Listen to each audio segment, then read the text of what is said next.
소설 방축골. 안녕하세요. 오늘은 희아가 순이 마리아와 이야기 나누는 장면 읽어드릴게요. 순이는 희아가 아이들과 참 잘 어울린다는 생각이 들었다. 아이들은 희아를 친언니나 누이처럼 따랐고 희아도 아이들의 심정을 잘 알고는 차분하게 잘 이끌어주는 것이 심성이 곱고 반듯해 보였다. 그런데 어느 날 희아가 찾아와 시간을 좀 내줄 수 있는지 물어본다. 아이들과도 잘 지내고 시간 맞추어서 하는 기도에도 열심하여서 잘 지내는 줄로만 생각하였는데 잘 지내는 것만은 아니었나 보다. 마리아 언니, 지는 언니가 보여주는 삶을 보고 기도 생활을 함께 하면서 많은 걸 배우고 알게 되었어요. 그래서 참말로 감사해요. 그런데 요즘 지 마음이 갈피를 못 잡겠어요. 천주님을 처음 접했을 때의 감동들은 어디로 간 건지 옛날 이야기가 되어진 것만 같아요. 두들기 마을에서는 아무것도 몰라도 기도를 하면 그렇게 좋고 기쁘던 것들이 참이었나 싶어요. 그때는 천주님께서 아버지의 신심을 보시고 지에게도 성령의 불길을 잠시 주시었다가 거두어 가신 게 아닌가 싶기도 하고 별별 생각이 다 들어요. 동상, 요즘 정성껏 기도도 열심히 잘 따라오고 애들도 희아 동생을 잘 따르고 좋아해서 잘 지내고 있는가 보다 생각을 하고 있었는데 뭔가 마음에 불편한 게 있는 거예요. 그렇게도 좋던 마음들이 점점 이런저런 생각들로 가득 차서 기도를 하는 건지 천주님 대전에서 죄를 짓고 있는 건지 모르겠어요. 전에는 마치 마음 한복판에 불을 지핀 것 마냥 좋기만 하던 것이 요즘은 점점 마음만 복닥거려요. 누가 그러는지 어떤 사람은 가시덤불이 불에 다 오르듯 확 타올랐다가 그 자리에서 사그라지고 마는 것 같은 신앙인도 있다고 들었는데 그게 저 같은 사람을 두고 하는 말이 아닌가 싶은 생각도 들고요. 순이는 희아가 신앙의 고비를 넘기고 있다는 생각이 들었다. 아직 세례를 받은 것은 아니지만 세례를 받은 이들보다 더 많은 극기와 희생을 하며 기도에 정진을 하던 희아가 마음이 많이 흩어져 있기도 하고 천주님의 크신 은총을 처음만큼 많이 느끼지 못함에 실망을 하고 있는지도 모르겠다. 희아는 지금 삶의 어려움들이 신앙의 자리를 파고들어 마음이 시끄럽고 분주한 것들로 갈등하고 있는지도 모른다. 아무리 열심한 사람일지라도 살면서 어려움이 없을 수는 없는 것이요. 희아 동생도 삶의 어려운 고비를 넘기고 있는 것 같구먼. 언니, 점점 삶이 고달프게 느껴지고 아버지와 함께 살던 지난 날들이 그리워요.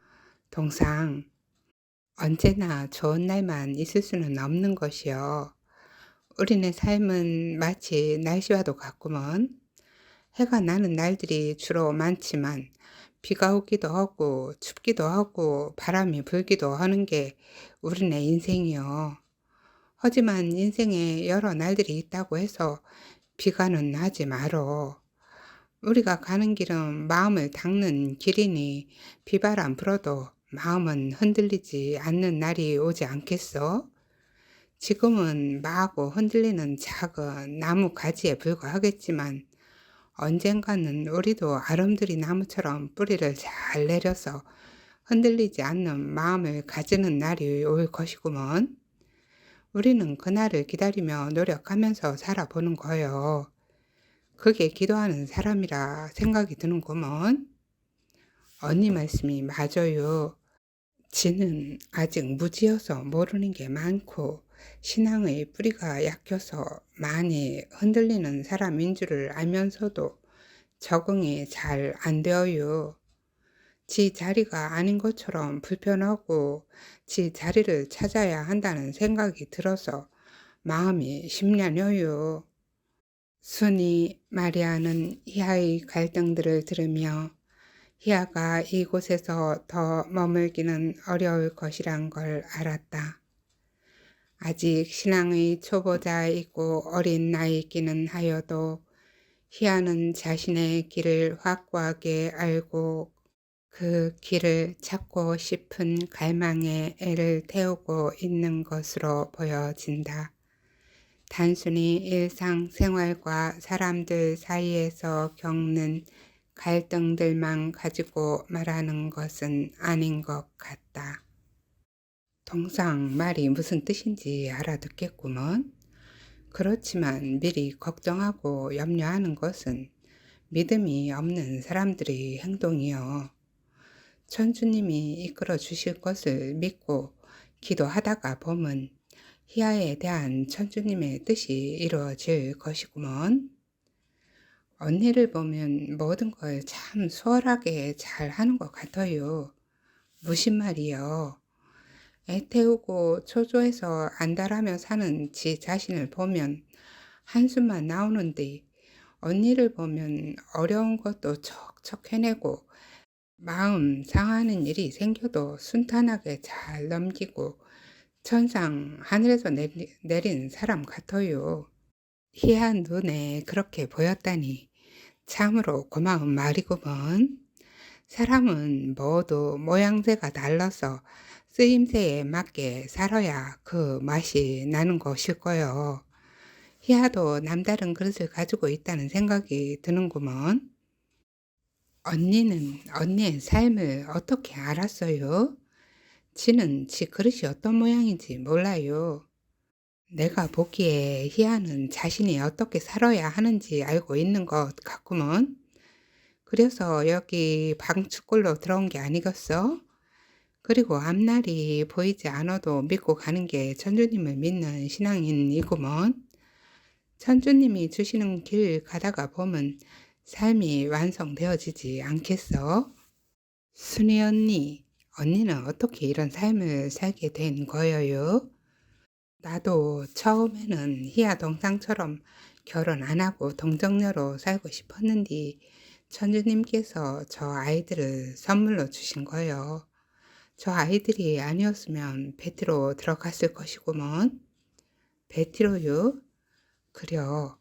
베티 동정녀들이 모여서 기도하는 집이 있다고 해서 마음속으로만 거기에 가려고 생각하고 있었는데 어느 날 그 아들이 된 저것들을 돌봐줄 사람이 없어서 동리에서 돌아가면서 봐주다가 내가 들어서서 봐주게 된 것이요.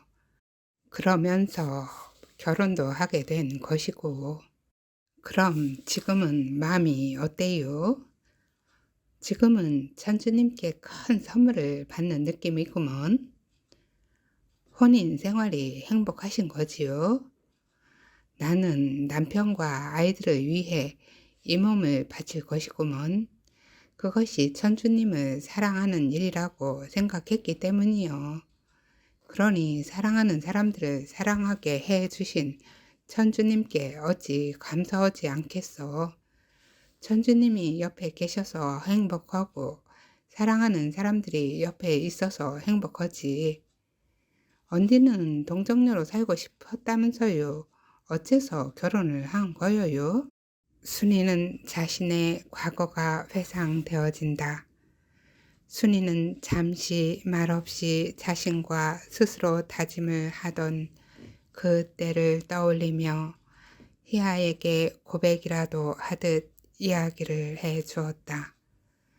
그녀는 몸과 마음을 온전히 남편과 아이들을 위하여 살기로 하였다. 바오로와의 혼인은 우리 천주님께서 맺어주신 인연이라고 생각하였다. 천주님이 주신 계명과 질서 안에서 천주님께 순명하는 길은 천주님의 뜻을 잘 받드는 일이다. 이 일은 천주님이 순이의 인생에 주신 사명의 길이다. 순이 마리아는 성모님 앞에서 기도하였었다. 예수님을 키우고 예수님을 섬기며 살아오신 성모님 앞에서 기도하였다. 어머니께서 주님을 그렇게 극진히 섬겼듯이 지도 서방님을 극진히 섬기며 가정을 꾸려가겠습니다. 저에게 배필을 보내주신 분은 천주님이십니다. 제가 이 일을 잘 받아들이는 일은 어머니 마리아께서 천주님께 순명하셨던 일과 같은 것이라 여겨집니다. 지도 천주님께 순명하는 일이라 여기며 주님의 뜻을 받들겠습니다.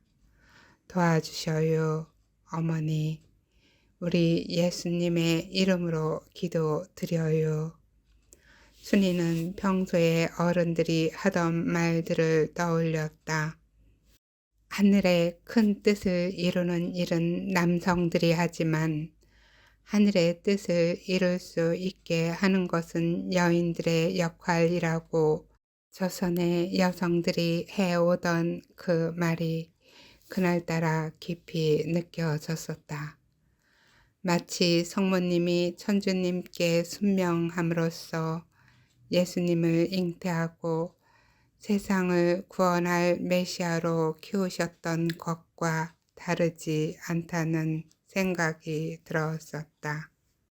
순이 자신의 일은 성모님께서 하신 일과는 비교도 할 수 없을 만큼 작고 평범한 일이지만 순이는 성모님을 닮고 싶었다.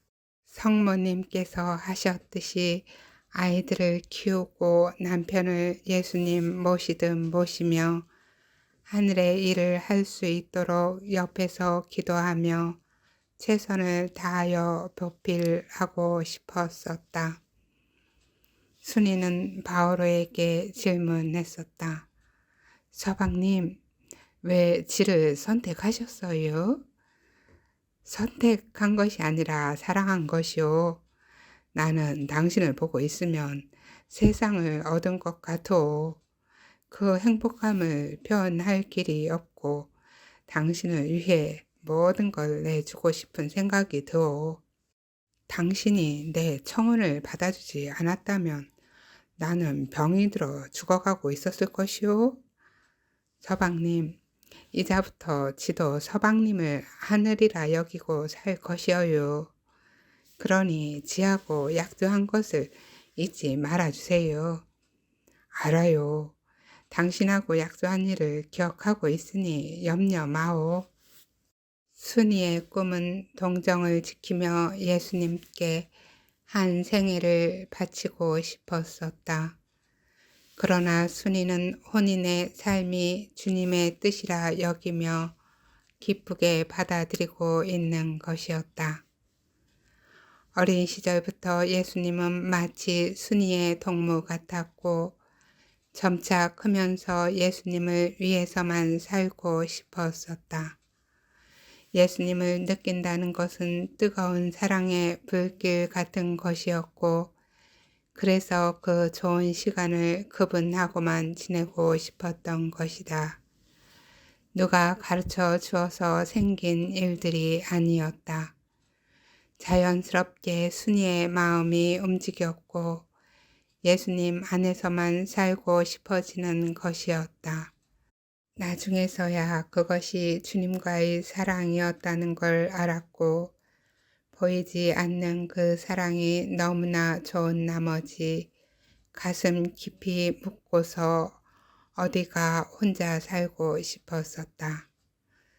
그런 순이의 모습은 행복으로 가득 찼기 때문에 보는 이들의 눈에도 더욱 빛이 나고 아름다워 보였으므로 남성들은 더욱 그녀를 배필로 맞이하고 싶어 했다.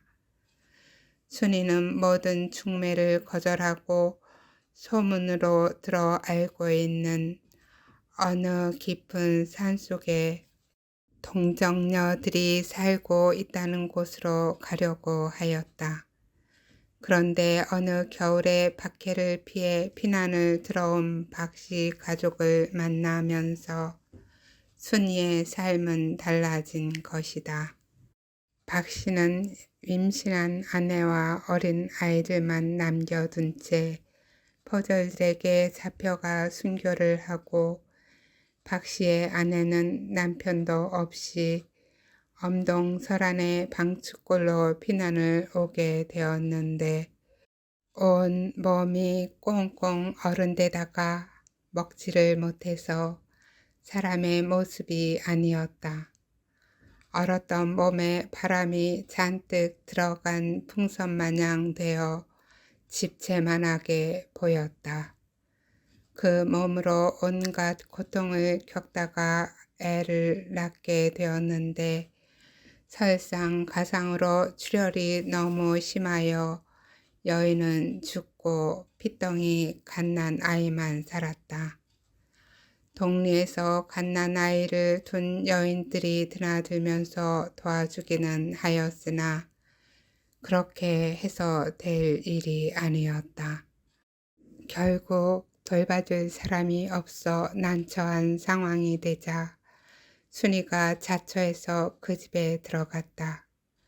박씨가 잡혀가고 그의 가족들을 방출골로 이주시켜준 사람은 김백심 훈장님과 친분이 있는 바오로라는 청년이었는데 이 청년은 박씨와는 조금 떨어진 교촌에서 살다가 박씨 마을에 살던 이들이 발각되어 모두 잡혀갔다는 소식을 듣고 찾아갔다가 집안에 세간까지 다 도둑을 맞고 산딸이 다 된 박씨의 아내와 아이들이 추위에 떨면서 먹지도 못하고 있는 것을 보고는 급히 김백심 훈장에게 연락하여 방출골로 들어오게 된 것이다.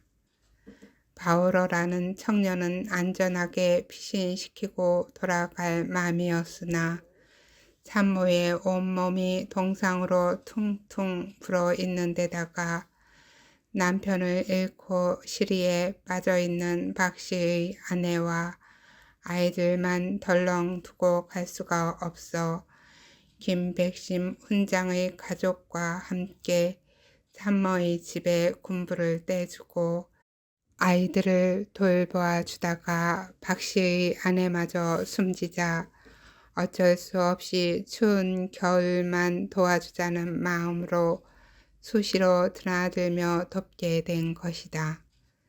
다행스러운 것은 동리에서 갓난 아이를 둔 여인들이 있어 저 동량을 하는 일은 그리 어려운 일이 아니었다.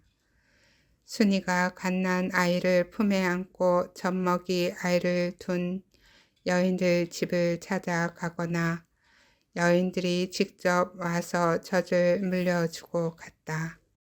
순이는 아이들을 위해 헌신하였다.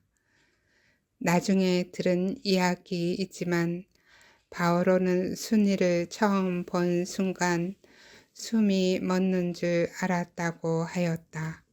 바오로는 수시로 찾아와서 아이들을 위해 아궁에 불을 지펴주고 양식을 날라다 주는 등 여러 가지로 도왔다. 순이는 바오로의 생김새가 잘나 보이지는 않았지만 희생하는 마음 씀씀이와 말을 잘하고 똑똑한 끼가 있어 싫지는 않았다. 날이 갈수록 바오로는 순이에게 더욱 마음을 빼앗겨 집에 가서도 온통 마음이 방출골에 와 있었다고 했다. 아이들을 도울 마음이어서인지 순이가 보고 싶어서인지 알 수는 없었으나 바오로는 60리 길이나 되는 거리를 한 주에 한 번씩은 들르곤 하였다. 혹여 동리의 다른 남자에게 빼앗길까 겁이 나기도 했다고 했다. 바오로의 이런 마음을 순이는 눈치채지 못하였었다. 감사합니다. 오늘은 여기까지예요. 내일도 이어서 읽어드릴게요. 사랑합니다. 축복합니다.